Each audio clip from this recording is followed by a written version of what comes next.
And the proposed withdrawal of the United States from the Paris Climate Change Accord is expected to have negative implications on environmental protection in the developing world. Well, CGTN's Yasser Hakim spoke to Sherif Abdel Rehim. He's the head of the Climate Change Division at Egypt's Ministry of Environment about how African nations could be affected. Climate change is a worldwide phenomenon caused by the developed countries since the Industrial Revolution and led to higher temperatures. We as developing nations are affected by it. We didn't cause it. According to the Paris Agreement, the developed states have an obligation to rectify what they have caused. The withdrawal of the US will have an impact because the US is one of the highest emitters.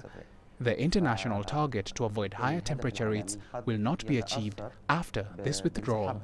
Was the US contributing financially or otherwise in the Paris Agreement to try to minimize the effects of climate change? We cannot deny there were efforts by all countries to improve the climate, but there's a question that should be asked. Is this enough?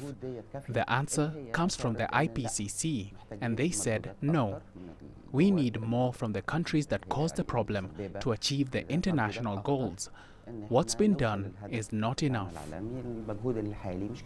What are the negative effects of the emissions and climate change on Egypt? The effects on Egypt are very clear, such as the rising sea levels in the north coast.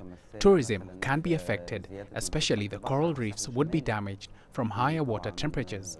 The higher temperatures also create new diseases and ailments for the people. Climate change also damages the ancient antiquities. The increase in salt from the higher seawater levels damages crops and agriculture and causes desertification. What are the efforts of Egypt in this regard?